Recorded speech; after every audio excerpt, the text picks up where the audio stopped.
Hello dear friends. So ನೀವು ಯಾವಾಗಾದರೂ ಇದನ್ನು ಅಬ್ಸರ್ವ್ ಮಾಡಿದ್ದೀರಾ? ನೀವು ಮೊಬೈಲ್ ನೋಡ್ತಾ ಇರ್ತೀರ. ಸೊ ಅದರಲ್ಲಿ ನಿಮ್ಮ ಫ್ರೆಂಡ್ಸ್ ಹೊರಗಡೆ ಹೋಗಿರುವಂಥದ್ದು, ಟ್ರಾವೆಲ್ ಮಾಡಿರುವಂಥದ್ದು ಅದ್ರ ಫೋಟೋಸ್ ಹಾಕ್ತಾರೆ, ಅಥವಾ ನಿಮ್ಮ ಕೊಲೀಗ್ಸ್ ಹೊಸ ಕಾರು, ಹೊಸ ಮನೆ ತೊಗೊಂಡಿರೋ ಫೋಟೋಸ್ ಹಾಕ್ತಾರೆ. ಸೊ ಅದನ್ನು ತಕ್ಷಣಕ್ಕೆ ನೋಡಿದಾಗ ವಾವ್ ಅನಿಸುತ್ತೆ ಅಷ್ಟೇ. ಸೂನ್ ಆಫ್ಟರ್ ವಾವ್ ಅನಿಸಿದ ತಕ್ಷಣ ಒಂದು ಸಣ್ಣ ನೋವಿನ ಧ್ವನಿ ಮನಸ್ಸಿನಲ್ಲಿ ಕೇಳಲಿಕ್ಕೆ ಸ್ಟಾರ್ಟ್ ಆಗುತ್ತೆ.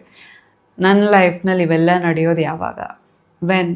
ಸೊ ಏನು ಇಡೀ ಜೀವನ ಹಿಂಗೆ ಕಳೆದೋಗುತ್ತಾ? ನನ್ನ ಲೈಫ್ನಲ್ಲೂ ಇವೆಲ್ಲ ಆಗುತ್ತಾ? ನನ್ನಿಂದ ಸಾಧ್ಯ ಇದೆಯಾ ಇಲ್ವಾ? ಇದು ಮೈನ್ಯೂಟಾಗಿ, ಅಥವಾ ತುಂಬ ಜೋರಾಗೇನಲ್ಲ, ಮನಸ್ಸಿನ ಮೂಲೆಯಲ್ಲಿ ಈ ನೋವಿನ ಧ್ವನಿ ಕೇಳಲಿಕ್ಕೆ ಸ್ಟಾರ್ಟ್ ಆಗುತ್ತೆ. ಅದನ್ನು ನೀವು ಅವಾಯ್ಡ್ ಮಾಡ್ತೀರಿ, ನೀವು ಬ್ಯುಸಿ ಆಗೋಗ್ತೀರಿ ನಿಮ್ಮ ಕೆಲಸದಲ್ಲಿ. ಆದರೆ ಇಡೀ ದಿನ ಈ ಒಂದು ಕ್ವೆಶನ್ ಕೊರೀತಾ ಇರುತ್ತೆ, ಹೌದಾ? ಸೊ ನಿಮ್ಮನ್ನು ನೀವು ಬೇರೆಯವ್ರ ಜೊತೆ ಕಂಪೇರ್ ಮಾಡ್ತೀರಾ? ಹಾಗಾದರೆ ದಯವಿಟ್ಟು ಈ ವಿಡಿಯೋ ಕಂಪ್ಲೀಟಾಗಿ ನೋಡಿ. ಯಾಕೆಂದರೆ ಈ ಕಂಪೇರ್ ಮಾಡುವಂತಹ ಸ್ವಭಾವ ಬಹಳ ಚಿಕ್ಕದು, ಇದು ಏನು ಹಾರ್ಮ್ಲೆಸ್ ಅನಿಸ್ಬೋದು. ಆದರೆ ಈ ಕಂಪೇರ್ ಮಾಡುವಂತಹ ಸ್ವಭಾವ ನಮ್ಮ ಮ್ಯಾನಿಫೆಸ್ಟೇಷನ್ ಪವರ್ನ ಸ್ಲೋ ಡೌನ್ ಮಾಡುತ್ತೆ. ಅನ್ನೆಸೆಸರಿಯಾಗಿ ಸ್ಟ್ರಗಲ್, ಒಂದು ರೀತಿ ಕಷ್ಟವನ್ನು ನಮ್ಮ ಮ್ಯಾನಿಫೆಸ್ಟೇಷನ್ ದಾರಿಯಲ್ಲಿ ತಂದು ಹಾಕೋದಾಗತ್ತೆ. ಆ್ಯಂಡ್ ಇದೇ ಕಂಪೇರ್ ಮಾಡುವಂಥ ಬುದ್ಧಿ ಕಂಟಿನ್ಯೂ ಆಯಿತು ಅಂತ ಅಂದರೆ ನಮ್ಮ ಮ್ಯಾನಿಫೆಸ್ಟೇಷನ್ ಏನಿದೆಯಲ್ಲ ಅದು ಕಂಪ್ಲೀಟಾಗಿ ಸ್ಟಾಪ್ ಆಗೋ ಸಾಧ್ಯತೆಯೂ ಇರುತ್ತೆ. ಒಟ್ಟಾರೆ ನಮ್ಮ ಕನಸನ್ನು ನನಸು ಮಾಡಿಕೊಳ್ಳುವಂತಹ ಜರ್ನಿಗೆ ಈ ಒಂದು ಗುಣ ಇದೆಯಲ್ಲ, ಕಂಪೇರ್ ಮಾಡುವಂಥದ್ದು, ಅದು ಒಳ್ಳೆಯದಲ್ಲ. ಸೊ ಇವತ್ತಿನ ವಿಡಿಯೋದಲ್ಲಿ ಹಾಗಾದರೆ ಎಕ್ಸಾಕ್ಟ್ಲಿ ನಮ್ಮ ಮ್ಯಾನಿಫೆಸ್ಟೇಷನ್ ಜರ್ನಿ ಮೇಲೆ ಈ ಕಂಪ್ಯಾರಿಸನ್ ಮಾಡುವಂಥ ಬುದ್ಧಿ ಹೆಂಗೆ ಎಫೆಕ್ಟ್ ಮಾಡುತ್ತೆ ಆ್ಯಂಡ್ ಅದರಿಂದ ನಾವು ಹೆಂಗೆ ಹೊರಗಡೆ ಬರೋದು. ಸೊ ಒಂದು ರಿಯಾಲಿಟಿ ಹೇಳಬೇಕು ಅಂತ ಅಂದರೆ, ಸೊ ನಮ್ಮೆಲ್ಲರಿಗೂ ಕಂಪೇರ್ ಮಾಡೋದು ತಪ್ಪು ಅಂತ ಗೊತ್ತು, ಬಟ್ ಪ್ರಾಕ್ಟಿಕಲಿ ನಾವು ಹೆಂಗೆ ಅದರಿಂದ ಹೊರಗೆ ಬರೋದು? ಸೊ ಆ ದಾರಿಯೂ ನಿಮಗೆ ಗೊತ್ತಾಗುತ್ತೆ. ಈ ವಿಡಿಯೋ ಕಂಪ್ಲೀಟ್ ಆಗಿ ನೋಡಿ, ನಿಮಗೆ ಅರ್ಥ ಆಗುತ್ತೆ. ಅದಕ್ಕಿಂತ ಮುಂಚೆ ನನ್ನ ಹೆಸರು Sanjana, I am a life coach and healer. ನಿಮ್ಮೆಲ್ಲರಿಗೂ believe achieve TV Kannada YouTube ಚಾನೆಲ್ಗೆ ಪ್ರೀತಿಯ ಸ್ವಾಗತ. ನಿಮ್ಮೆಲ್ಲರ ಪ್ರೀತಿಗೆ, ಕಾನ್ಸ್ಟೆಂಟ್ ಸಪೋರ್ಟ್ಗೆ ತುಂಬ ಥ್ಯಾಂಕ್ಸ್. ಇವತ್ತಿನ ವಿಡಿಯೋ ಸ್ಟಾರ್ಟ್ ಮಾಡೋಣ. Let's get start. ಈಗ ನೀವು ಒಂದು ಸಣ್ಣ ಬಿಸ್ನೆಸ್ ಅಥವಾ ಒಂದು ಸ್ಟಾರ್ಟಪ್ ನೀವು ರೆಡಿ ಮಾಡಿದ್ದೀರಾ, ಈಗ ಬಿಸ್ನೆಸ್ ಸ್ಟಾರ್ಟ್ ಮಾಡಿದ್ದೀರಾ ಅಂತ ತಿಳ್ಕೊಳ್ಳಿ, ಓಕೆನಾ? ಸೊ ನಿಮ್ಮ ಬಿಸ್ನೆಸ್ ಸ್ಟಾರ್ಟ್ ಆಗಿದೆ and you are actually happy. So ಚೆನ್ನಾಗೇ ನಡ್ಕೊಂಡು ಹೋಗ್ತಾ ಇದೆ ಆ್ಯಂಡ್ ಲಾಭ ಕೂಡ ಚೆನ್ನಾಗಿ ಆಗ್ತಾ ಇದೆ. ಸೊ ಇಷ್ಟು ಖುಷಿಯಾಗಿದ್ದೀರಿ, ಎಲ್ಲ ಸರಿ. ಸೋಷಿಯಲ್ ಮೀಡಿಯಾದಲ್ಲಿ ನಿಮ್ಮದೇ ಕ್ಷೇತ್ರದಲ್ಲಿ ಕೋಟಿಗಟ್ಟಲೆ ಅರ್ನ್ ಮಾಡ್ತಾ ಇರೋರನ್ನು ನೋಡ್ತೀರಾ ನೀವು. ಅವರ ಲೈಫ್ ಸ್ಟೈಲ್ ಅಥವಾ ಅವರಿಗೆ ಕಂಪ್ಲೀಟ್ ಆಗ್ತಾ ಇರೋವಂಥ ಪ್ರಾಫಿಟ್ ಎಲ್ಲ ನೋಡಿಬಿಟ್ಟು ನಿಮಗೆ ಸ್ಟಾರ್ಟ್ ಆಗುತ್ತೆ, ಅರೆ ಇಷ್ಟು ಸಣ್ಣ ಲಾಭಕ್ಕೆ ನಾನು ಇಷ್ಟು ಖುಷಿಯಾಗಿದ್ದೀನಿ, ನಾನು ಯಾವಾಗಾದರೂ ಇವರಷ್ಟು ಅರ್ನ್ ಮಾಡ್ಲಿಕ್ಕೆ ಸಾಧ್ಯ ಇದೆಯಾ, ಬಿಡು ನಾನು ಎಷ್ಟು ಹಿಂದುಳಿದು ಬಿಟ್ಟಿದ್ದೀನಿ. ಸೊ ಈ ರೀತಿ ಕಂಪೇರ್ ಆಯಿತಾ, ಸಡನ್ಲಿ ಕಂಪೇರ್ ಮಾಡಲಿಕ್ಕೆ ಸ್ಟಾರ್ಟ್ ಮಾಡ್ತೀರಾ. ಸೊ ಕಂಪೇರ್ ಮಾಡ್ತಾ ಮಾಡ್ತಾ ಏನಾಗುತ್ತೆ, ನಿಮಗೆ ಒಂದು ರೀತಿ ಅವರ ಲೈಫ್ ಮೇಲೆ ಕ್ಯೂರಿಯಾಸಿಟಿ ಹುಟ್ಕೊಳ್ಳುತ್ತೆ. ಹೆಲ್ದಿ ವೇಯಲ್ಲ, ಬದಲಾಗೇನು ಬರೀ ಅವರ ಪ್ರೊಫೈಲ್ ನೋಡೋದು, ಅವರ ಲೈಫ್ ಸ್ಟೈಲ್ ನೋಡೋದು, ಸಮ್ವೇರ್ ನಿಮ್ಮನ್ನು ನೀವು ಒಂದು ರೀತಿ ನಿಮ್ಮ ಕಾನ್ಫಿಡೆನ್ಸ್ನ ತಗ್ಗಿಸೋದು, ಸೊ ನಿಮ್ಮನ್ನು ನೀವೇ ಕುಗ್ಗಿಸ್ಕೊಳ್ಳೋದು, ಇವೆಲ್ಲ ಮಾಡ್ತಾ ಮಾಡ್ತಾ ಏನಾಗುತ್ತೆ, ನಿಮಗೆ ಮ್ಯಾನಿಫೆಸ್ಟೇಷನ್ಗೆ ಏನೆಲ್ಲ ಎನರ್ಜಿ ಬೇಕು, ಓಕೆನಾ? ಸೊ ಈಗ ನೀವೊಂದು ಬಿಸ್ನೆಸ್ ಸೆಟ್ ಮಾಡಿದ್ದೀರಾ ಅಂತ ಅಂದರೆ ಇದು ಕ್ರಿಯೇಟಿವಿಟಿ ಬೇಕು, ಕ್ರಿಯೇಟಿವ್ ಐಡಿಯಾ ಬೇಕು, ನಿಮ್ಮ ಅಥೆಂಟಿಕ್ ಐಡಿಯಾ ಬೇಕು, ಅದಕ್ಕೆಲ್ಲ ಎನರ್ಜಿ ಬೇಕೇ ಬೇಕು, ಹೌದಾ? ಸೊ ಆ ಎನರ್ಜಿ ಎಲ್ಲ ಯಾರಿಗೆ ಕೊಡ್ತಿದ್ದೀರಾ ನೀವು? ಸೊ ನಿಮ್ಮ ಎನರ್ಜಿ ಸೋಷಿಯಲ್ ಮೀಡಿಯಾಲಿ ಕಂಪ್ಲೀಟಾಗಿ ಸ್ಕ್ರಾಲ್ ಮಾಡಿ ಯಾರು ನನಗಿಂತ ಮುಂದಿದ್ದಾರೆ ಸೊ ಅವ್ರ ಮೇಲೆ ಕಂಪೇರ್ ಮಾಡೋದು. ಒಟ್ಟಾರೆ ಇದೇ ರೀತಿ ಮಾಡ್ತಾ ಇರಬೇಕಾದ್ರೆ ಏನಾಗುತ್ತೆ, ನಿಮ್ಮ ಎನರ್ಜಿನೂ ವೇಸ್ಟ್ ಆಗ್ತಾ ಇದೆ ಆ್ಯಂಡ್ ಎಲ್ಲ ಎನರ್ಜಿ ನೀವು ತಪ್ಪು ಜಾಗದಲ್ಲಿ ಹಾಕ್ತಾ ಇದ್ದೀರ. ಹೆಂಗೆ ರಿಸಲ್ಟ್ ಬರ್ಲಿಕ್ಕೆ ಸಾಧ್ಯ? ಹೆಂಗೆ ನಿಮ್ಮ ಬಿಸ್ನೆಸ್ ಇನ್ನೂ ಮುಂದೆ ಹೋಗ್ಲಿಕ್ಕೆ ಸಾಧ್ಯ? ಸೊ ಇದನ್ನು ಹೇಗೆ ನಾವು ಅಂದ್ಕೋಬೋದು ಅಂತ ಅಂದರೆ, ಈಗ ನಿಮ್ಮ ಒಂದು ಮನೆ ಮುಂದೆ ಗುಲಾಬಿ ತೋಟ ಇದೆ, ಆಯಿತಾ? ರೋಸ್ ಗಾರ್ಡನ್ ಇದೆ, ಅದಕ್ಕೆ ನೀವು ಡೈಲಿ ನೀರು ಹಾಕ್ತೀರಿ, ಅದನ್ನು ಪ್ರೀತಿಯಿಂದ ನೋಡ್ಕೊಳ್ತಾ ಇದ್ದೀರಿ. ಆ ಗುಲಾಬಿ ಹೂವು ಅರಳಿರೋದು ನೋಡಿ ನಿಮ್ಮ ಮನಸ್ಸಿಗೆ ಖುಷಿ ಆಗ್ತಾ ಇದೆ, ಓಕೆನಾ?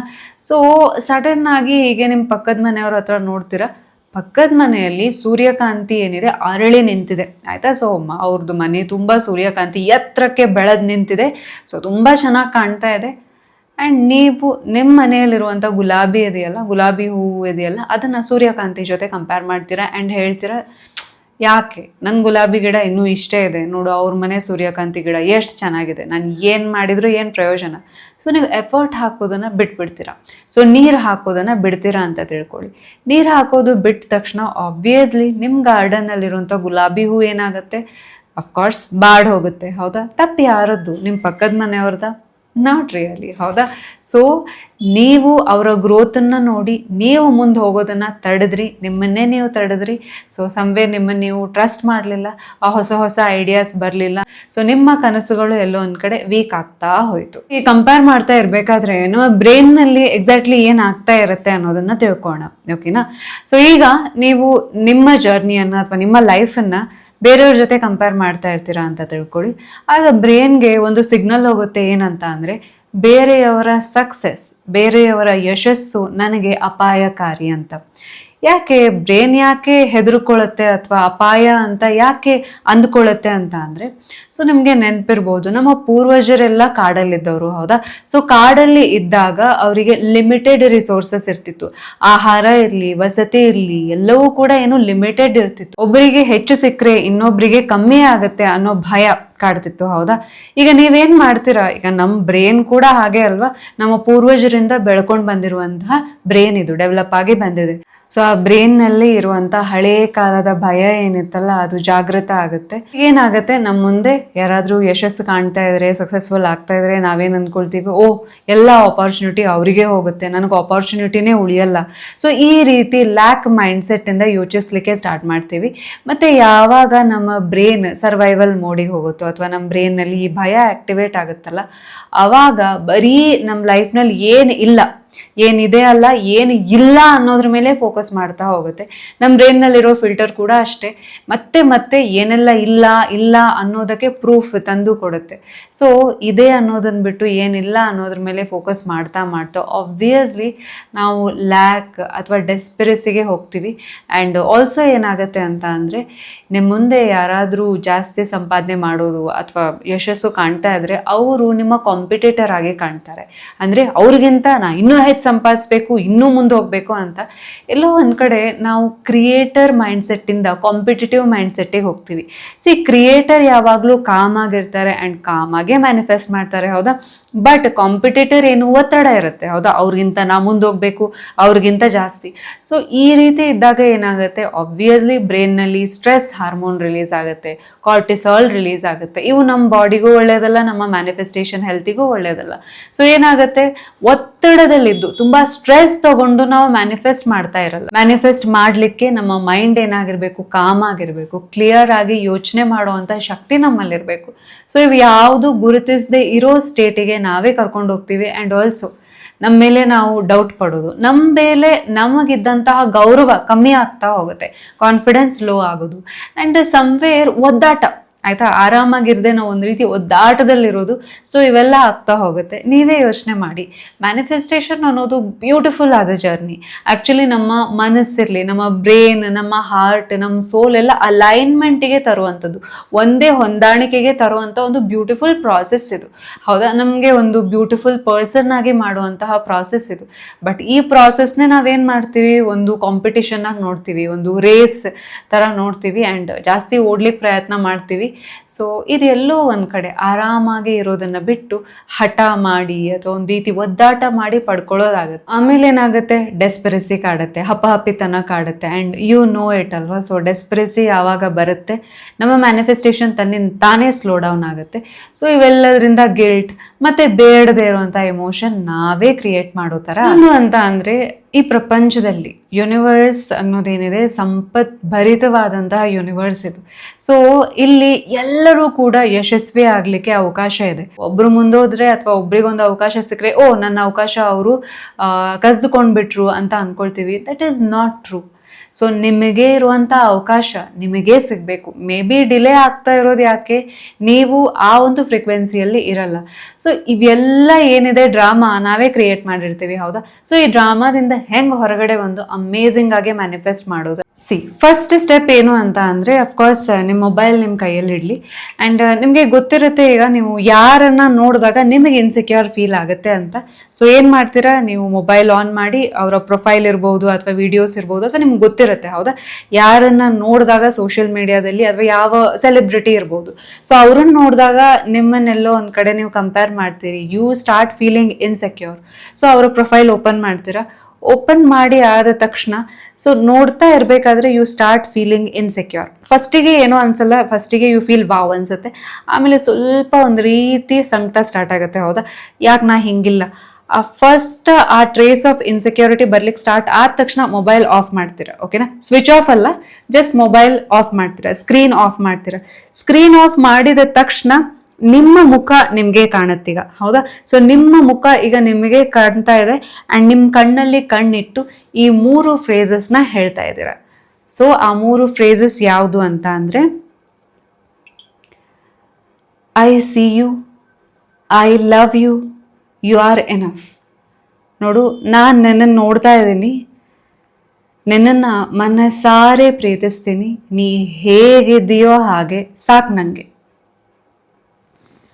ಸೊ ಈ 3 ಫ್ರೇಸಸ್ ನಿಮಗೆ ನೀವೇ ಹೇಳಿದ ತಕ್ಷಣ, ನಿಮ್ಮ ಮುಖ ನೋಡಿಕೊಂಡು ನಿಮ್ಮ ಕಣ್ಣಲ್ಲಿ ಕಣ್ಣಿಟ್ಟು ಈ 3 ಫ್ರೇಸಸ್ ಹೇಳಿದ ತಕ್ಷಣ, ನಾ ಯಾಕೆ ಹಿಂಗೆ ಅಂತ ನೀವು ನಿಮ್ಮ ಲೈಫ್ ಕಂಪ್ಯಾರಿಸನ್ ಇನ್ಸೆಕ್ಯೂರ್ ಮೋಡಿಗೆ ಹೋಗ್ತಾ ಇರೋದು ತಕ್ಷಣ ನಿಮ್ಮ ಕಂಟ್ರೋಲಿಗೆ ಬರುತ್ತೆ. ಸೊ ಅಷ್ಟಕ್ಕೆ ಸ್ಟಾಪ್ ಆಗಬೇಡಿ. ಸೊ ನೀವೇನು ಮಾಡಿ ಅಂತ ಅಂದರೆ, ಈ ಮೊಬೈಲ್ ಹೆಂಗೂ ಪಕ್ಕಕ್ಕೆ ಇಡ್ತೀರಾ, ಆಮೇಲೆ ಏನು ನಿಮ್ಮ ಶೋಲ್ಡರ್ ಹಿಂಗಾಗಿರುತ್ತೆ. ಹೌದಾ, ಸೊ ಕಂಪ್ಯಾರಿಸನ್ ಲೋ ಕಾನ್ಫಿಡೆನ್ಸ್ ಇದ್ದಾಗ ಶೋಲ್ಡರ್ ಯಾವಾಗಲೂ ಬ್ರಾಡ್ ಇರಲ್ಲ. ಅವಾಗ ಏನು ಮಾಡ್ತೀರಾ, ಈಗ ಸೊ ಶೋಲ್ಡರ್ ಬ್ರಾಡ್ ಮಾಡ್ತೀರಾ ಆ್ಯಂಡ್ ಸಡನ್ ಆಗಿ ನಿಮ್ಮ ರೂಮಿಂದ ಹೊರಗೆ ಹೋಗಿ ಒಂದು 4 ಹೆಜ್ಜೆ ವಾಕ್ ಮಾಡಿ, ನೀರಿದ್ರೆ ನೀರು ಕುಡ್ಕೊಂಡು ಬಂದು ಆ ಪ್ಲೇಸಿಗೆ ಕುತ್ಕೊಳ್ಳಿ.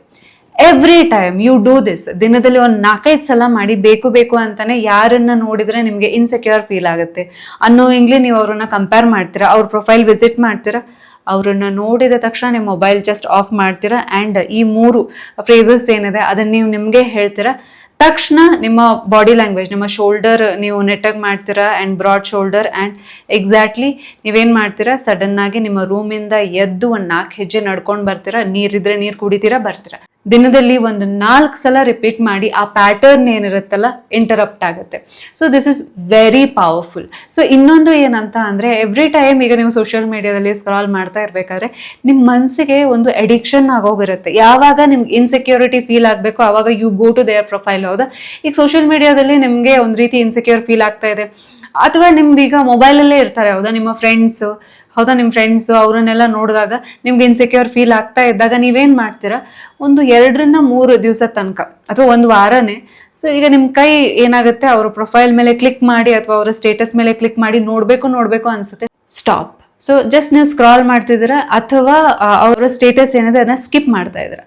ಒಂದು 4-5 ದಿವಸ ಆಯಿತಾ, ಅವರ ಸ್ಟೇಟಸ್ ಸ್ಕಿಪ್ ಮಾಡ್ತಾ ಇದ್ದೀರಾ ಆ್ಯಂಡ್ ಆಲ್ಸೋ ನಿಮ್ಮ ಪ್ಯಾಟರ್ನ್ನ ಇಂಟ್ರಪ್ಟ್ ಮಾಡ್ತಾ ಇರ್ತೀರಾ. 1 ವಾರದ ನಂತರ ನೀವೇ ಅವ್ರ ಪ್ರೊಫೈಲ್ನ ವಿಸಿಟ್ ಮಾಡಿ, ನಿಮಗೇನೂ ಅನಿಸಲ್ಲ, you genuinely feel happy. So ಅವರ ಅಚೀವ್ಮೆಂಟ್ ಇರಲಿ, ಅವ್ರ ಲೈಫ್ನ ಒಳ್ಳೇದೇನಾಗ್ತಾ ಇದೆ ಅದನ್ನು ನೋಡಿದಾಗ, ಅಥವಾ ನಿಮ್ಮ ಫ್ರೆಂಡ್ಸ್ ಲೈಫ್ದೇ ಏನು ಈಗ ಲೈಫ್ ಸ್ಟೈಲ್ ನೋಡಿದಾಗ ನಿಮಗೇನು ಅನಿಸಲ್ಲ. ಆ ಇನ್ಸೆಕ್ಯೂರಿಟಿ ಪ್ಯಾಟರ್ನ್, ಆ ನ್ಯೂರಲಾಜಿಕಲ್ ಕನೆಕ್ಷನ್ ಏನಾಗಿರುತ್ತಲ್ಲ ಅದನ್ನು ನೀವು ಬ್ರೇಕ್ ಮಾಡಿರ್ತೀರಿ. This is most powerful exercise. ಓಕೆನಾ, ಸರಿ, ಇದು ಬೇರೆಯವರಿಗೆ ಹೀಗೆ ಮಾಡ್ಬೋದು ಸೋಷಿಯಲ್ ಮೀಡಿಯಾ ಥ್ರೂ ನಮಗೆ ಏನಾದರೂ ಇನ್ಸೆಕ್ಯೂರಿಟಿ ಕಂಪ್ಯಾರಿಸನ್ ಇದ್ದಾಗ. ಬಟ್ ನಮ್ಮ ಸುತ್ತಮುತ್ತಾನೇ ಇದ್ದಾಗ ಆಬ್ವಿಯಸ್ಲಿ ಯಾರಾದರೂ ಈಗ ನಿಮಗೆ ಒಂದು ಒಳ್ಳೆ ಸುದ್ದಿ ಹೇಳ್ತಾ ಇರ್ತಾರೆ, ಅಥವಾ ಅವ್ರು ತಮ್ಮ ಕಾರು, ಮನೆ, ಸೊ ಅವೆಲ್ಲ ತೋರಿಸ್ತಾ ಇರ್ತಾರೆ. ಹೌದಾ, ಅವರಿಗೇನು ಖುಷಿ. ಹೌದಾ, ನೀವು ಏನು ಕೆಟ್ಟವರು ಅಂತ ಅಲ್ಲ, ಬಟ್ ಅಗೇನ್ ಆ ಕಂಪೇರ್ ಮಾಡುವಂಥದ್ದು ನಮ್ಗೆ ಹ್ಯಾಬಿಟ್ ಆಗೋಗಿರುತ್ತೆ. ಹೌದಾ, ಸೊ ನೀವು ಈಗೇನು ಮಾಡ್ತೀರಾ, ಕಂಪೇರ್ ಮಾಡಲಿಕ್ಕೆ ಸ್ಟಾರ್ಟ್ ಮಾಡಿದ ತಕ್ಷಣ, ಸೊ ಈಗ ನೀವು ಕಂಪೇರ್ ಮಾಡಲಿಕ್ಕೆ ಸ್ಟಾರ್ಟ್ ಮಾಡಿದ ತಕ್ಷಣ ಈ ಒಂದು ಅಫರ್ಮೇಷನ್ನ ನೆನಪಿಟ್ಕೊಳ್ಳಿ, ಅದನ್ನು ರಿಪೀಟ್ ಮಾಡಿ. Thank you so much dear universe, ಈ ಬ್ಯೂಟಿಫುಲ್ ಆದ ಸೈನ್ಗೆ. ಅವರ ಸಕ್ಸಸ್ನ ನೀನು ನನಗೆ ತೋರಿಸಿದೀಯಾ ಅಂತ ಅಂದರೆ ಲೈನ್ನಲ್ಲಿ ನಾನು ನೆಕ್ಸ್ಟೇ ಇದ್ದೀನಿ, ನನ್ನ ಸರದಿ ನೆಕ್ಸ್ಟ್ ಬರ್ತಾ ಇದೆ. ಐ ಆಮ್ ರೆಡಿ ಅನ್ನೋದನ್ನು ಒಂದು 3 ಸಲ ರಿಪೀಟ್ ಮಾಡಿ. ಯೂನಿವರ್ಸ್ ಯಾವಾಗಲೂ ನಮಗೆ ಡೈರೆಕ್ಟಾಗಿ ಏನಾದರೂ ಕೊಡೋಕ್ಕಿಂತ ಮುಂಚೆ ನಿಮ್ಮ ಸುತ್ತಮುತ್ತ ಇರುವ ಜನರ ಥ್ರೂ, ನಿಮ್ಮ ಫ್ರೆಂಡ್ಸ್ ಥ್ರೂ ತೋರಿಸುತ್ತೆ. ಸೊ ನಿಮಗೆ ಏನು ಬೇಕೋ ಅದು ಬೇರೆಯವ್ರ ಲೈಫಲ್ಲಿ ಆಲ್ರೆಡಿ ಇರೋ ಸುದ್ದಿಯನ್ನಾದರೂ ಕೇಳಿಸುತ್ತೆ. ಯಾಕೆ ಅಂತ ಅಂದರೆ ಯೂನಿವರ್ಸ್ ಯಾವಾಗಲೂ ಸೀಕ್ರೆಟ್ ಮೇಂಟೈನ್ ಮಾಡ್ಲಿಕ್ಕೆ ಆಗಲ್ಲ ಯೂನಿವರ್ಸ್ಗೆ. ಸೊ ನಿಮ್ಗೆ ಏನೇ ಸರ್ಪ್ರೈಸ್ ಮಾಡೋದಿದ್ರು ಒಂದು ಸ್ವಲ್ಪ ಹಿಂಟ್ ಬಿಟ್ಕೊಟ್ಟಿರುತ್ತೆ. ಸೊ ಪ್ರತಿ ಕ್ಷಣ ನಿಮ್ಮ ಸುತ್ತಮುತ್ತ ಇರೋರ ಲೈಫಲ್ಲಿ ಏನಾದರೂ ಒಳ್ಳೇದಾಗ್ತಾ ಇದೆ ಅಂತ ಅಂದರೆ ನೆಕ್ಸ್ಟ್ ನೀವು ಲೈನ್ನಲ್ಲಿ ಇದ್ದೀರಾ ಅಂತ ಅರ್ಥ. ಬಟ್ ನೀವು ಯಾವಾಗ ಇನ್ಸೆಕ್ಯೂರ್ ಫೀಲ್ ಆಗ್ತೀರಾ, ಯೂನಿವರ್ಸಿಗೆ ಒಂದು ಮಿಕ್ಸ್ಡ್ ಸಿಗ್ನಲ್ ಹೋಗುತ್ತೆ. ಏನಂತ ಅಂದರೆ ನಂಗೆ ಇದು ಇಷ್ಟ ಇಲ್ಲ, ಸ್ವಲ್ಪ ಟೈಮ್ ಆದ್ಮೇಲೆ ಕೊಡು ಅಂತ. Don't do this.